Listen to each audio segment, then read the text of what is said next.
For us as instrumentation people, electrical noise would be considered any unwanted part of a signal that should not be there in the first place. We're going to find that we have different types of noise that we can encounter.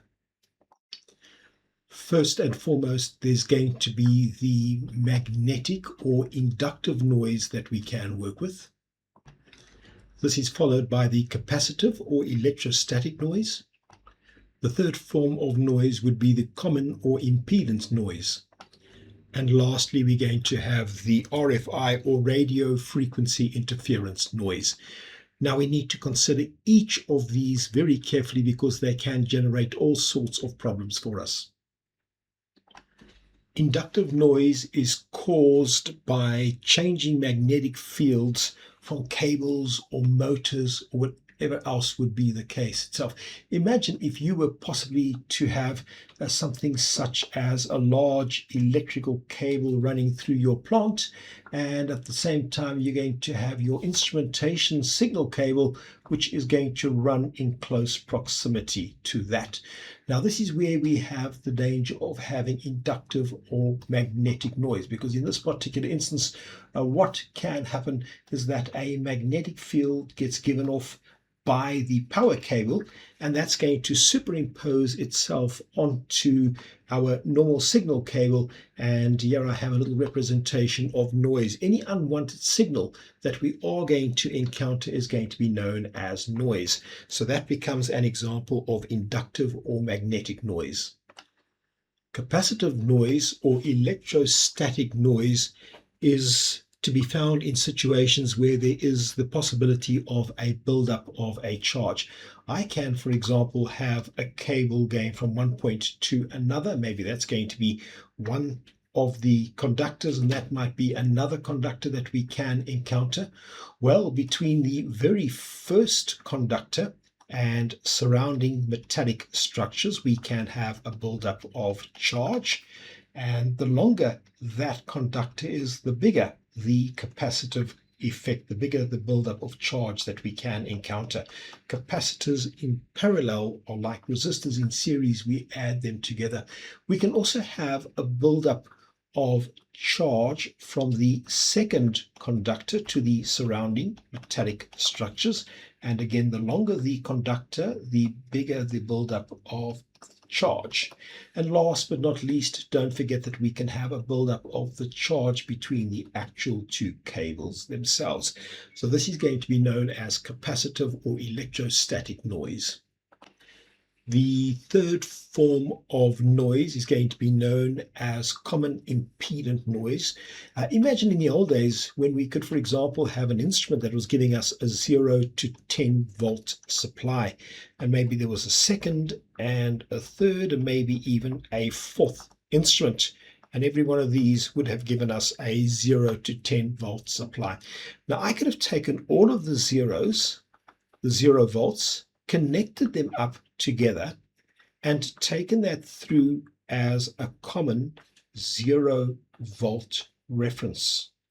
And then all I need to do is to take a cable from the other side of the instruments, and I can now go and measure every one of these signals with reference to the ground. So I can go measure between the ground and the first one, or the ground and the second, or the ground and the third, or the ground and the fourth. And by the way, when we deal with digital communication, this would be known as an unbalanced system. It's a great idea because for 4 instruments, I only need 5 wires, and I can move my signal from one side to the other, unless there's going to be some other form of noise present on my reference. When I then take my reference, I'm going to see that noise on every one of the signals.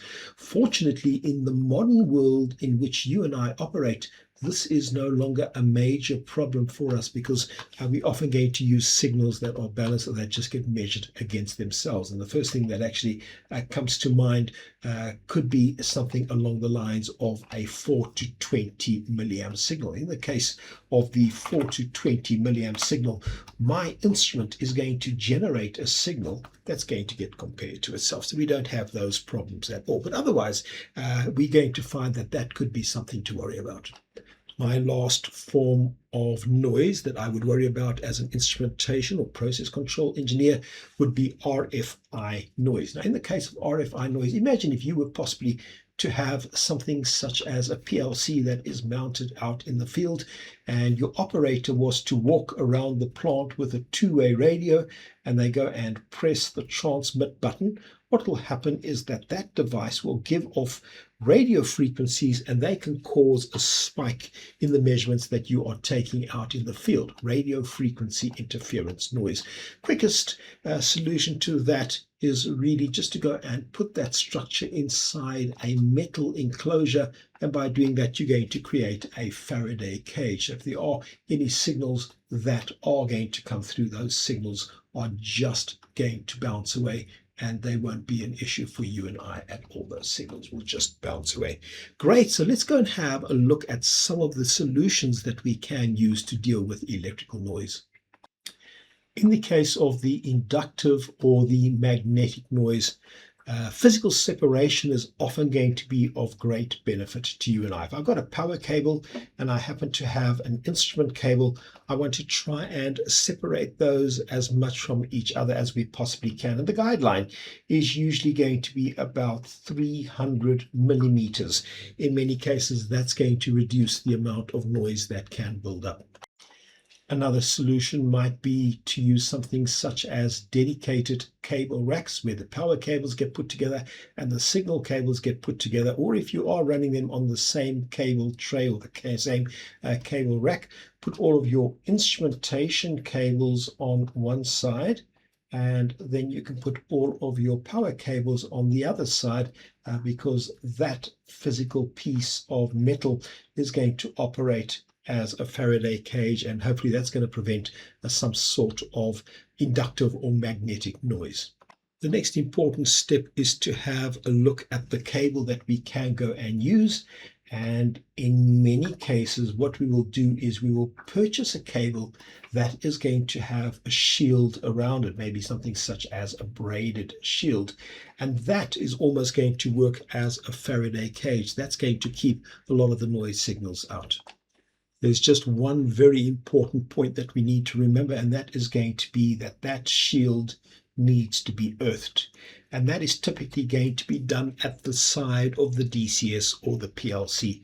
Please note that we don't earth that cable at the side of the instrument as well as at the PLC or the DCS, because that can result in a difference in voltage between the 2 points, and that's going to be known as a ground loop that can give us even more noise than we would like to encounter. Another option is to order your cables as twisted pairs. The greater the amount of twisting, the more noise reduction that we are going to encounter. And even that can be taken further. You can take a twisted pair cable and give it an overall screen, or you can even take a twisted pair cable and have the individual pairs that are twisted and screened, and then you can still go and put an overall screen on top of all of that.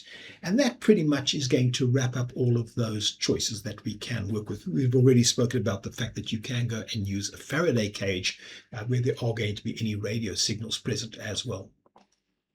Please pay very careful attention to noise. You want to try and eliminate the noise as much as you can. In most cases, it's going to be a physical interference that you and I would have to go and implement, such as a shielded cable or a twisted pair. There are also going to be things such as filtering that we can do, but hopefully we can try and eliminate it at source as much as possible. Thank you.